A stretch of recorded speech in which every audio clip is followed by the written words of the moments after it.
A shootout between police and illegal miners. New witness took a stand in the Luthuli Inquest. Frustrations as residents grapple with water disruption, and Manuel concerned about Trump's antics. Good evening, I'm Ntandoyenkosi Kubheka, and these are the top stories that made headlines today. Starting with this now, a shootout between illegal miners and police has occurred in Riverlea in the south of Johannesburg earlier this morning. It is not the first time the area has been under siege from Zamazamas, with authorities battling to root out the problem for years now. One person has been killed. The man was caught in a crossfire between police and illegal miners. Police spokesperson Mavela Masondo says they have launched a manhunt for the suspect. Now we've got only one fatality. Only the body that was discovered in the early hours of this morning, and we've since opened a case of murder for investigation. So our forensic experts, our crime scene experts were in this area, so they started to collect any evidence that we'll be using during our investigation.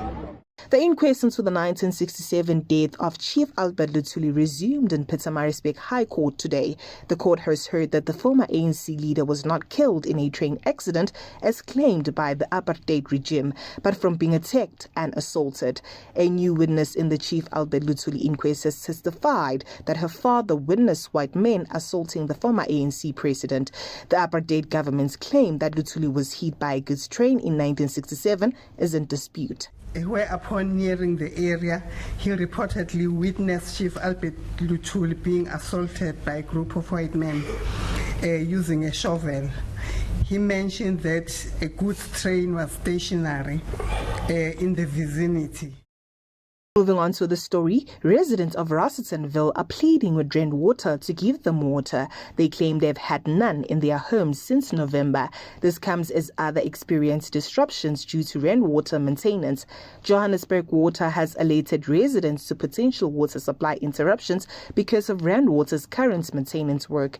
Areas where the upgrades have been completed will not have water immediately as the system slowly builds up again.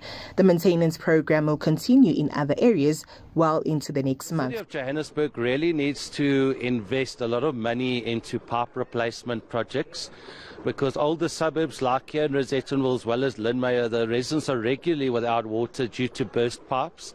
A lot of the pipes are old asbestos pipes, and when you get cold weather like we have at the moment, they're especially prone to burst in those climates. So we really need to see an investment into the infrastructure of the city and especially the piping system.